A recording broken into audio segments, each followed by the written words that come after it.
What's up, guys? Welcome back to another episode of Mind Something. If you're new here, my name is Jake, and in today's video we've got an action-packed episode, so strap in. First, we've got a new mineable coin, then we've got the Federal Reserve launching a CBDC in the next 3 months.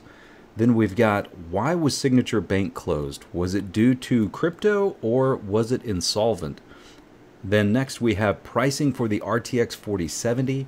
I don't think you're going to like it. And the US, would they rather destroy the Taiwan chip factories than to let them fall into the hands of China? And lastly, we're going to see another chip shortage according to Fortune magazine. But before we get into all of those, if you would do me a favor, hit that like and hit the subscribe if you haven't already. And let's start out by taking a look at the market. So the time of recording right now is about 11 p.m. on March 15th, 2023.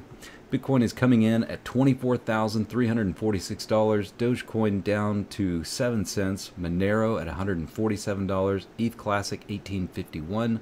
Conflux at 27 cents. Then we've got ETH POW at $3.31. Ravencoin at 2.5 cents. Chia at $36.89. Cadena under $1 at 98 cents. Flux at 63 cents. Caspa at 0.01289, Ergo at $1.50 right now, Cortex at 25 cents, Nexa is currently down about 5.5% over the last 24 hours, Neoxa down about 7.5%, Darrow down about 2.6%, Lithium down about 3.2%, Dynex also down about 1.87%, Radiant up almost 1%, Raptorium is down about 6.5%, HiveMapper down 15%, and Meowcoin is up about 5.76%. Let's go ahead and take a look at mining pool stats and emissions over the last 24 hours. So Chia is coming in at 327,000, Caspa at 274,000, Conflux at 71,000, Ergo at 60,000, Monero also close to 60,000. Then we've got Flux at 30,000 and Dynex at 15,000, Cortex at 12.7 thousand. And as far as 7-day difficulty change, Bitcoin is up about 1%, Dogecoin is down about 20%, Caspa is up about 2.5%, Conflux up 31%, Ergo down 13%. And Dynex is up 35%, and Cortex is down less than 1%. So Dynex's difficulty going up 35% obviously has a lot to do with some of the recent developments from SRB Miner. By the way, SRB Miner does have another release that will enable the same thing that we got from the previous version with AMD cards. Now that's going to offload the CPU load to the GPU. So that's good to know. Let's take a look at profitability over the last couple of days here. Sorry, not last couple of days. Current profitability on 13 cents per kilowatt hour on a 3070. So Caspa sitting on top at 4 cents. And here's the new coin we're about to discuss, which is Chinet, is currently profitable at 3 cents, Dynex at 2 cents, followed by K Heavy Hash on Nice Hash at 2 cents, Ergo and Caspa at 1 cent, Radiant negative 1 cent, Lithium negative 2 cents, Xano at negative 4 cents, which has moved up the rankings. Perhaps hashrate.no has just added it, but I'm not too familiar with Xano. We might have to take a look at that. And then we've got Nexa at negative 5 cents, and I'll just scroll down so that you guys can see the rest here. And then we'll move on and take a look at ASIC miner profitability.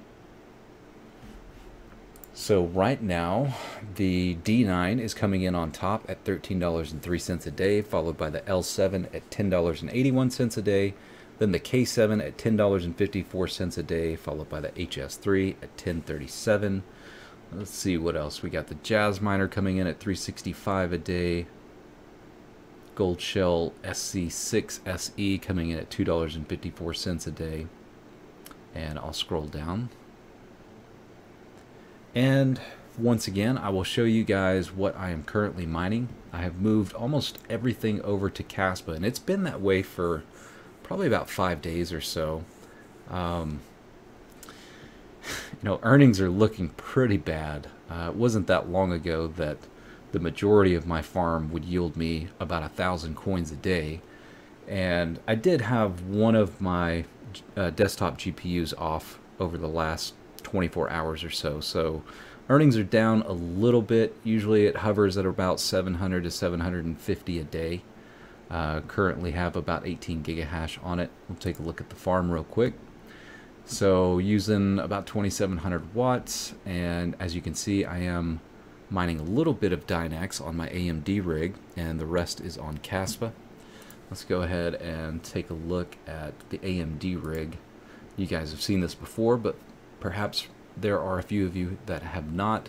So currently getting about 304 hash at about 30 to 35 watts on the 6600s.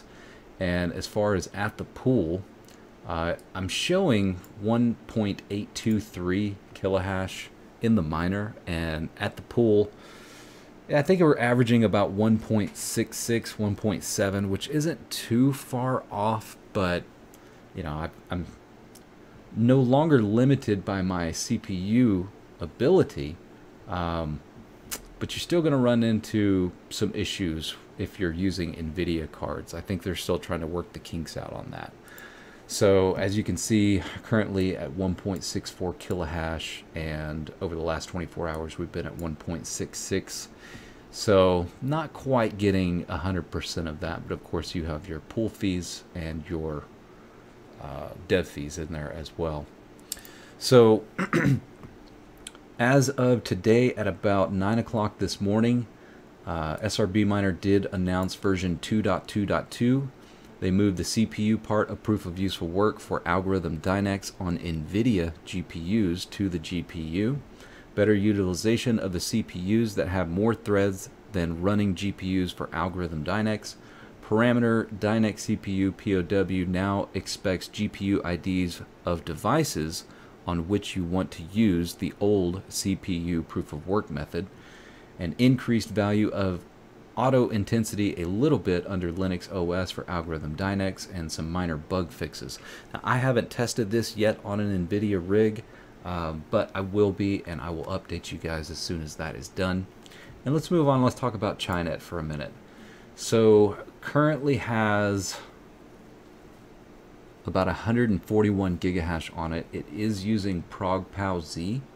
And we have 1, 2, 3, 4, 5, 6, 7, 8, 9 different pools.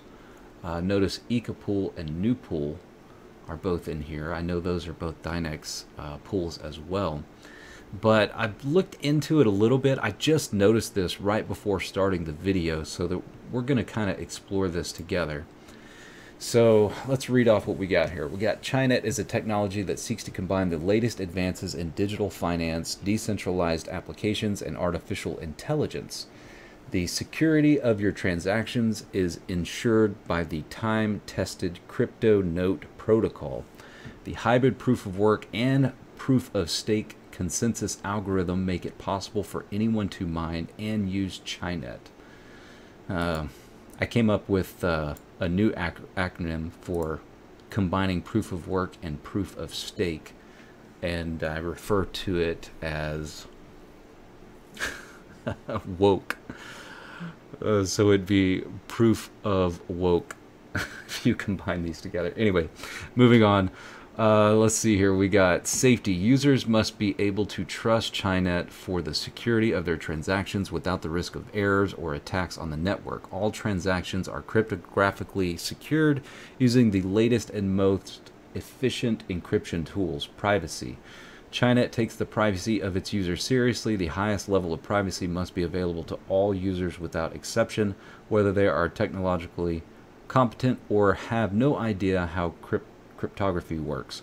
A Chinet user should not feel pressure on their habitual rhythm of life and their expenses due to the risk of others or other users may find out about them. Decentralization. Chinet aims to provide the maximum degree of decentralization in both network security and code development. The hybrid proof of work and proof of stake consensus algorithm prevents specialized mining hardware ASICs from dominating the network and allows for a fair distribution of rewards for finding new blocks. In addition, development and research are carried out within the framework of the global corporation and are carried out with the maximum transparency.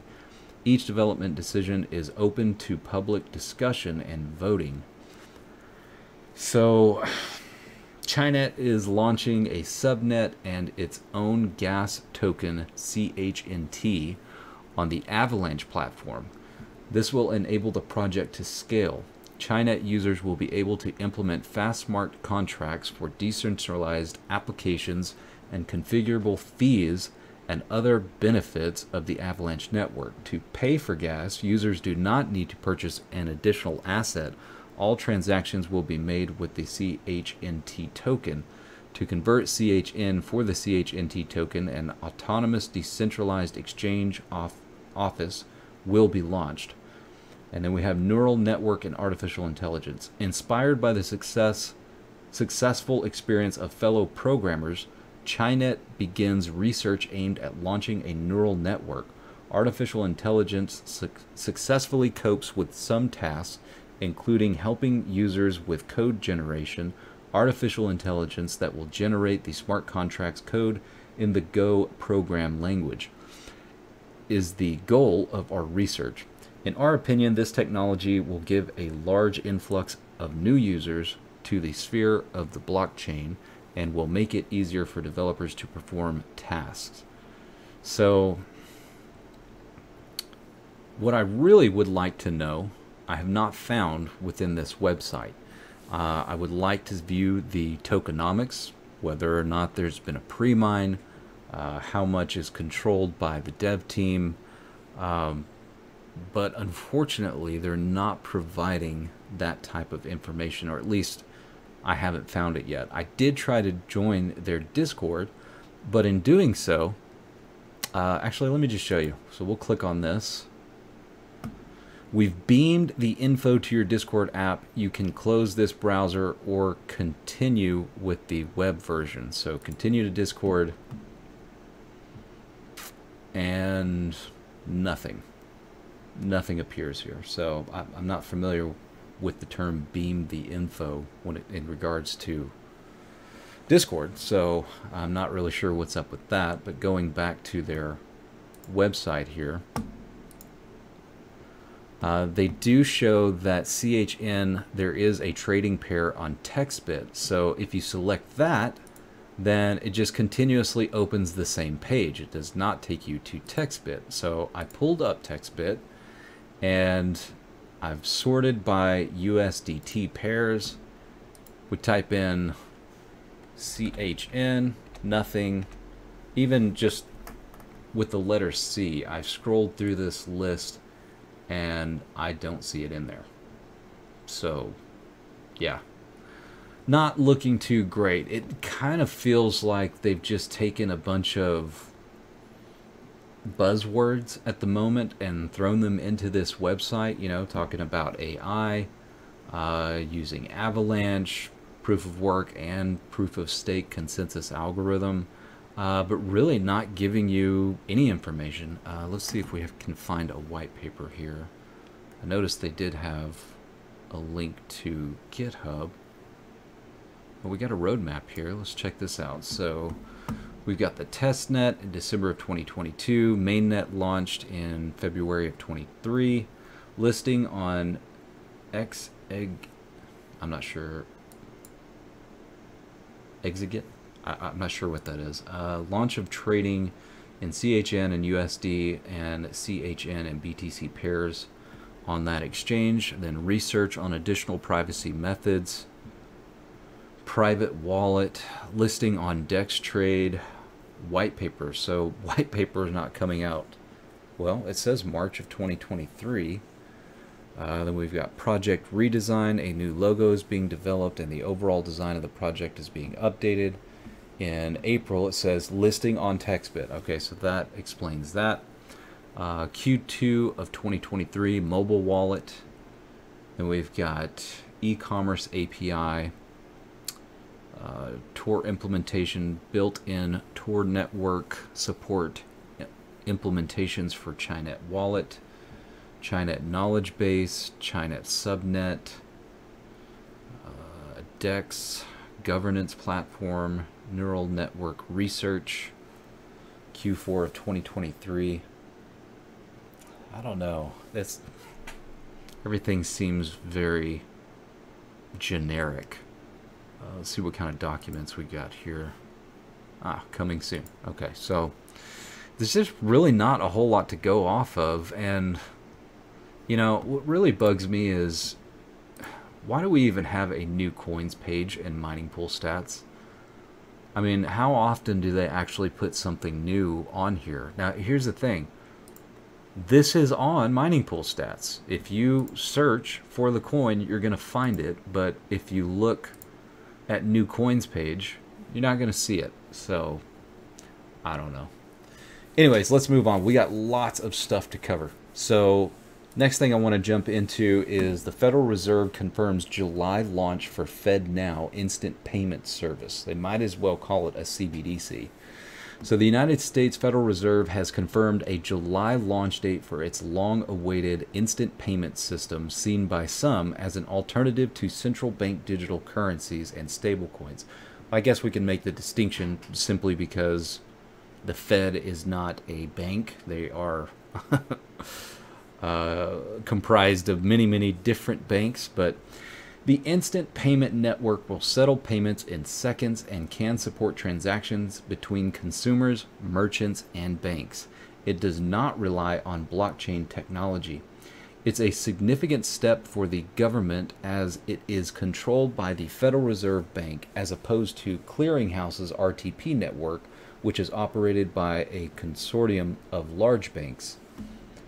According to a March 15th announcement, the U.S. Fed said that the debut of the FedNow is set for July, with the U.S. Treasury and a diverse mix of financial institutions of all sizes ready to use the network from launch. The Fed said it will begin the formal certification of participants during the first week of April in preparation for the launch. Early adopters will complete a customer testing and certification program informed by feedback from the FedNow pilot program to prepare for sending live transactions through the system, the announcement reads. FedNow was announced in 2019 and will provide round-the-clock real-time gross settlement by funneling commercial bank money from a sender through a Fed credit account to its recipient. It also has built-in features such as fraud risk management. Following the official launch, the Federal Reserve outlined that it will push to onboard as many as financial institutions as possible in order to increase the availability of instant payments. The launch reflects an important milestone in the journey to help financial institutions serve customer needs for instant payments to better support nearly every aspect of our economy, noted Tom Barkin, president of the Federal Reserve Bank of Richmond and FedNow program executive sponsor, as part of the announcement. Some see the FedNow service as tackling a problem that both stablecoins and CBDCs seek to solve.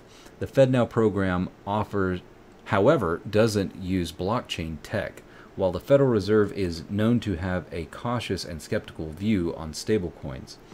One of the major banking payment rails servicing U.S. crypto companies is the Silvergate Exchange Network, SEN, was shut down earlier this month following Silvergate's collapse. How convenient. As it stands, SEN competitor Chinet from Signature Bank is still operational despite the bank's forced closure on March 13th. However, its fate is up in the air, while a number of companies have reportedly fled from the network following Signature's troubles. FedNow could also stand in place of a central bank-issued digital currency. Federal Reserve Vice Chair Lael Brainerd emphasized during a House of Representatives Committee on Financial Services hearing in May of 2022 that a CBDC would take far longer to get off the ground than FedNow due to regulatory hurdles. Yeah, because who's doing the checks and balances on the Fed? Nobody.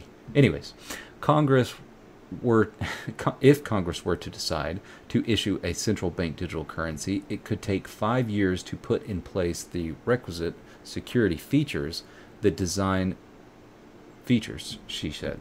She added that FedNow will serve many of the same functions as a CBDC anyhow. Fed Chair Jerome Powell also spoke before the House Financial Services Committee on March 9th and suggested that a potential U.S. CBDC is still quite some time away. We're not at that stage of making any real decisions, he said, adding that what we're doing is experimenting in kind of early stage experimentation. How would this work? Does it work? What's the best technology? What's the most efficient? Commenting on FedNow, however, he stated that we'll have real-time payments in this country very soon. I don't know, this whole development, have you ever heard the phrase a mammogram? A mammogram is something that you often would see in a museum or an art exhibit. And it basically, when you, let's say for instance, if you walk into a room and you see a bunch of objects placed at random, if you walk to a certain point in the room and look at it, then it becomes a picture. Let's say for instance, someone's face or something that you would recognize, but you have to see it from a very specific angle. And to me, that's what all of this is. All of it makes sense if you look at it from the right direction. And hopefully you guys are paying attention and seeing things from the same direction as me. But let's move on. So I wanted to go over a couple of the major headlines on Cointelegraph. So we've got, forget HTTP, Ethereum has a new URL standard that can't be blocked. And I looked at that a little bit earlier, but it's basically the URL starts with Web 3. But I am hearing, I shouldn't say rumors, but speculation that the URLs are going to cost a lot more than a traditional website would. So I don't know how well that's going to take off.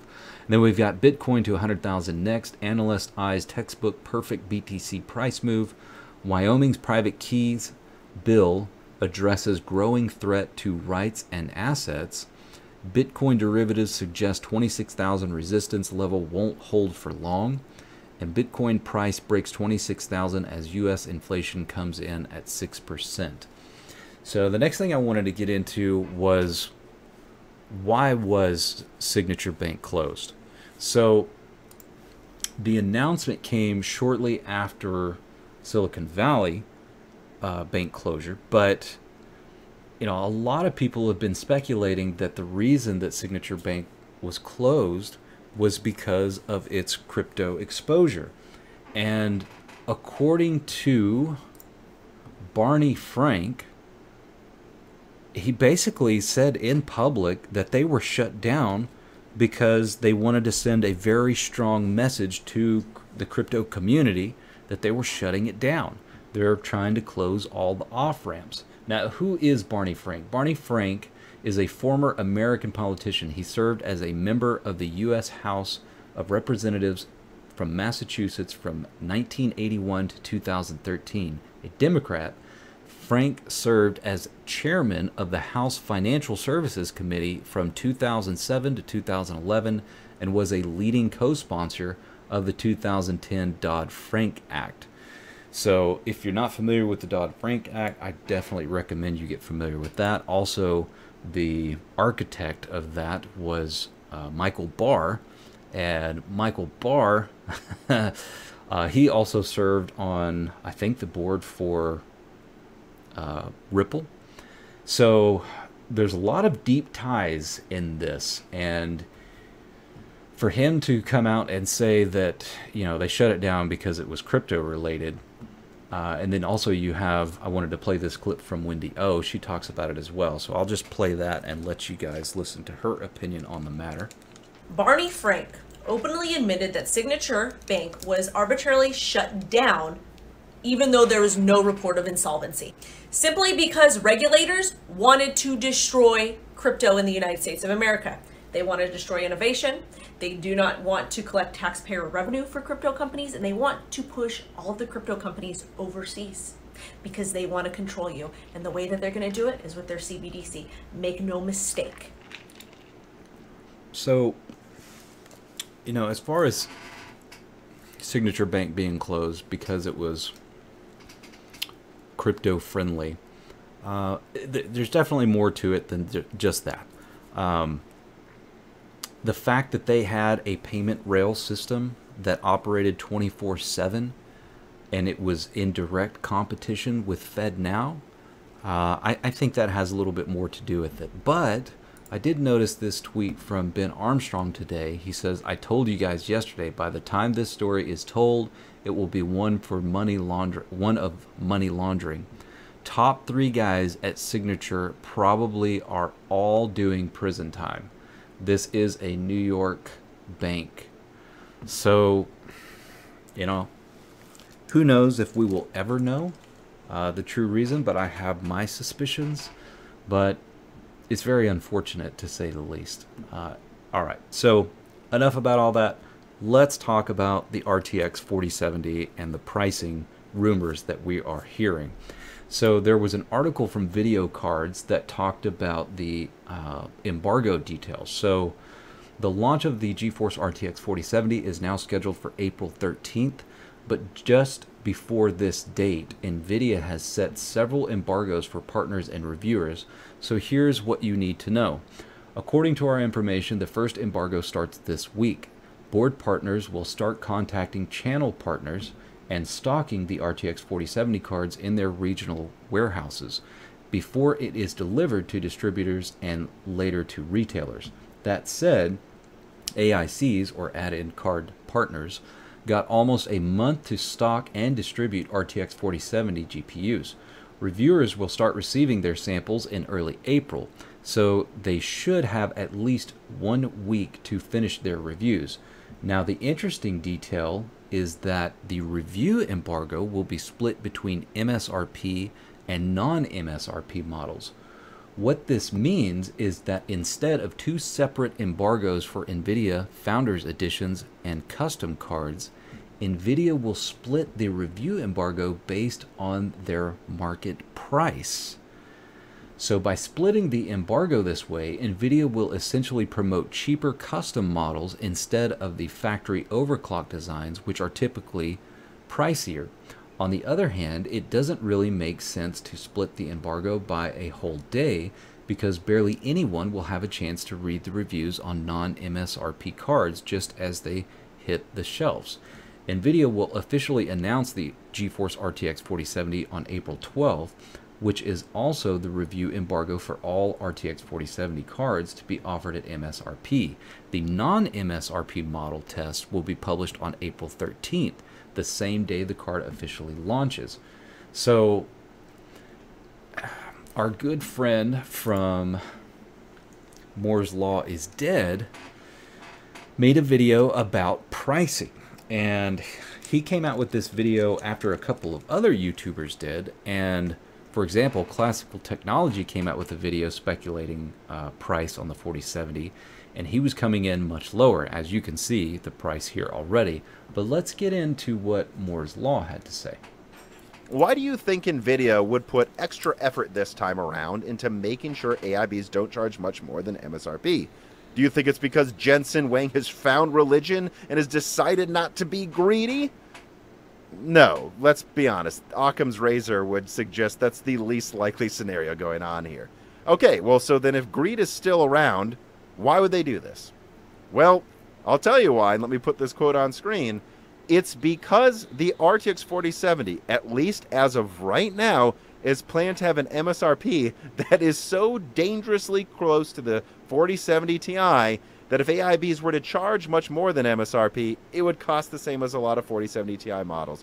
Anyways, I am told that right now, NVIDIA plans to launch the RTX 4070 on April 13th at $749.99, and that AIBs are being pressured to not let their models get above $800 and push into 4070 Ti territory. I've also had it confirmed that the Founders card that I leaked last year should be launching on that date as well. And that the only thing we can hope for at this point is that NVIDIA adjust the pricing down a little bit from here, but that as of right now, $750 is the plan.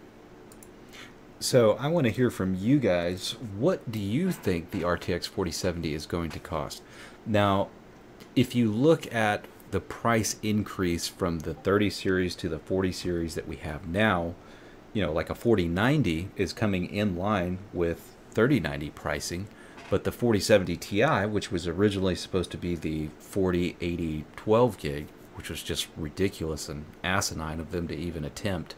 But, you know, they got a huge uproar and a lot of feedback, and obviously that got released as a 4070 Ti with the lower MSRP. Now, we still think that that MSRP is too high, obviously, but if you look at that price jump between the 30 series to the 40 series, where would you expect a 4070 to come in? Now, obviously, a 3070 Ti comes in at, what is it, $599, and the 3070 came in at $499, so only a difference of $100. Now, if you take that same logic and apply it, then a 4070 Ti coming in at $799, you would expect the 4070 to come in at $699. Now, letting rumors spread that it's going to be 750, in my opinion, is just a tactic to get feedback from the community so they know where to price it. They have the ability to change this pricing literally 5 minutes before they walk out on stage and announce it. So I think that they're intentionally letting this information leak, and they want to see what type of pushback they get so that they know where to bring that pricing in. Now, me personally, based off of the specs that I'm seeing, I don't think I would spend more than $599 on this card.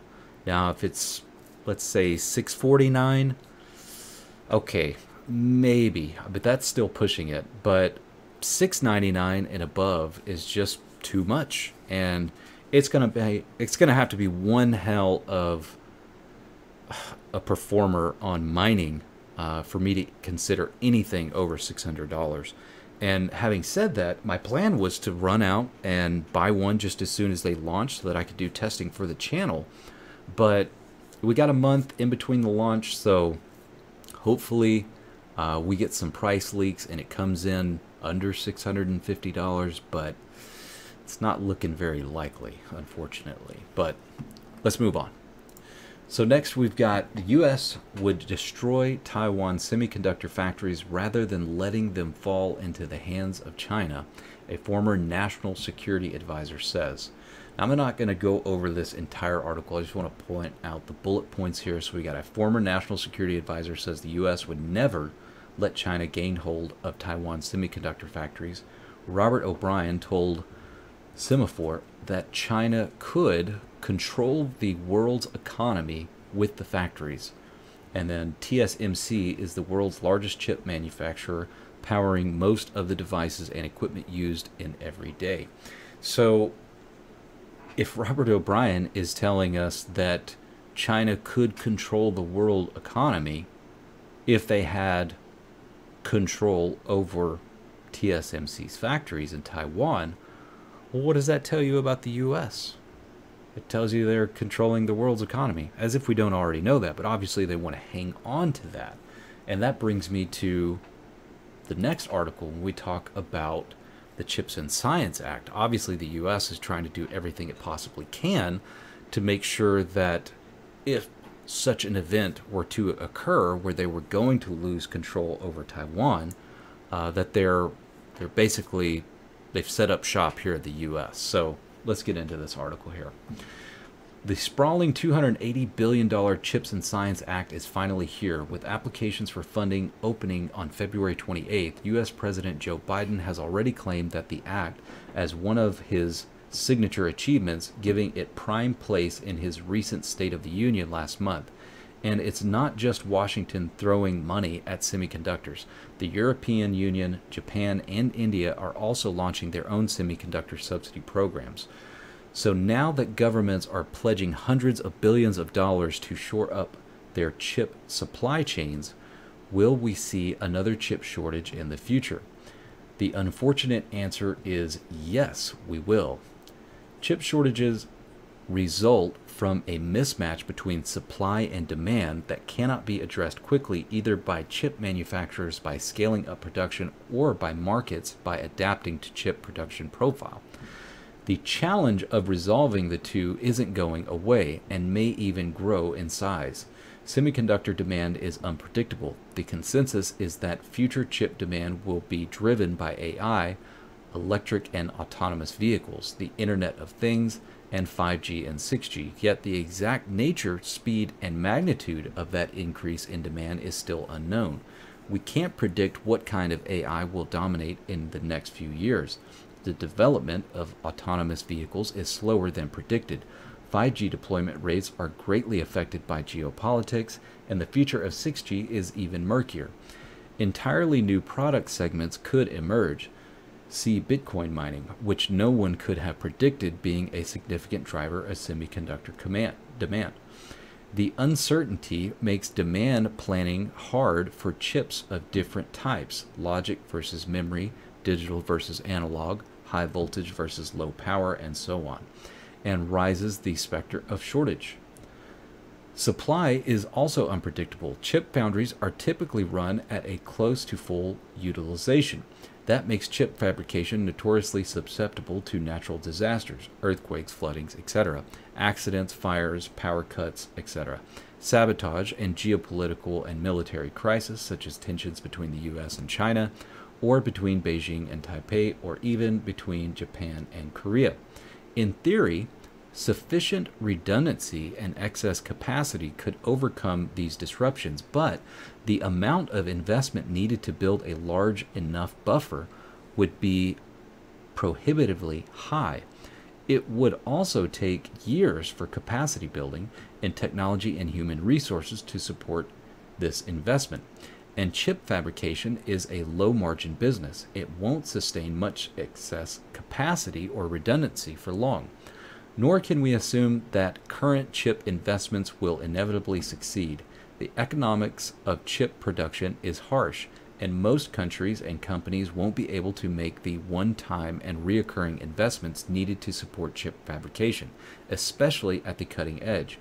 Furthermore, most of these investments will be immediately undercut by low-cost chips from regions of the world that benefit from large subsidies, cheap labor, and looser regulations. As such, only a small number of winners will emerge. Countries and companies with failed investments will balk at future investments, again rising the likelihood of a supply shortage. The political will for sure. Investments may also fade as officials realize that chip fabrication employs fewer workers than they might hope, especially in automation, as automation improves. Current spending is primarily focused on fabrication, just one component of a very complex semiconductor chain. Other aspects of the supply chain would become a bottleneck. Packaging, for example, is already constrained. After chips are manufactured, they are put into a protective casing package for reliability, which also provides an interface to communicate with other chips. Recent supply chain woes and increase in chip demand has led to a shortage of the required equipment and upstream materials required for packaging, increasing the lead time for most kinds of packaging by several months. It's also getting harder to resolve shortages when they occur, and more expensive to scale up productions of advanced technologies with each passing year. That means longer and deeper disruptions. It will even be tough to scale up production of even less advanced chips. Today's cheap semiconductors are made using advanced equipment that has already been paid off, meaning pure profit for the manufacturers involved. But anyone considering expanding production of less powerful semiconductors will be struck trying to pay off still expensive tools and machinery with a cheap product. I would also add that anybody doing it in the US is also going to have to abide by certain rules and regulations and kickbacks and all of these other things. The growing complexity and reach of the semiconductor industry means that supply and demand mismatches will be more common, and the high cost of entry and scaling productions will make it harder to address these problems even proactively. That means that any company that deals with semiconductors has to be ready for chip shortages to be the new norm. They can create a buffer through stockpiles or having multiple suppliers. They can monitor the supply chain, ideally in real time, to forecast and plan for disruptions, and they can prepare management and engineering techniques to quickly adapt to changing circumstances. That's all easier said than done, and these decisions will have trade-offs in terms of cost and efficiency. But the cost of not doing anything will be much higher. Finding the right balance between competitiveness and resilience has to be the goal for any company using semiconductors. So take this with a grain of salt, simply because this is coming to you from Fortune magazine, and I would guess that this is kind of a proactive piece to get people to invest in the industry. So for that reason, I want to say that it is very likely that we're going to experience chip shortages, and probably in the near future, considering that we're not far away from the spring of crypto. We're coming out of crypto winter most likely, and profitability will start to pick up, putting a little bit more buying pressure on the industry. But there's so many other products that are coming out, and then there's also, even this channel, we're researching rendering, AI, folding, building for proof of useful work. We've got a lot of other coins that are starting to fast track this as well. You've got Dynex, you've got Flux, you've got the coin that we just went over today.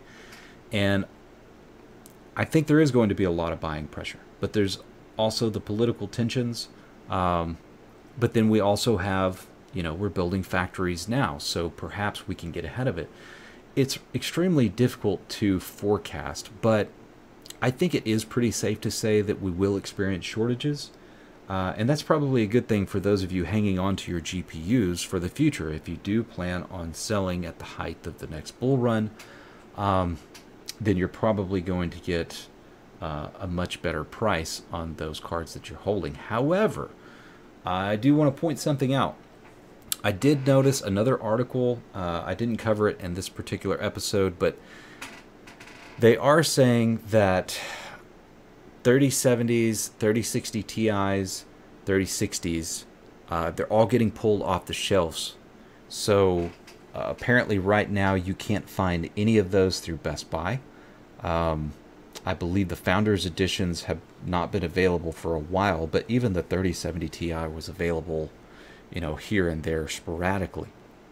But it looks like they're going to try to prepare to keep the prices high on the new series that's going to be releasing. So we're going to have a 4070 release here within the next month. We'll probably have a 4060 come out shortly after that.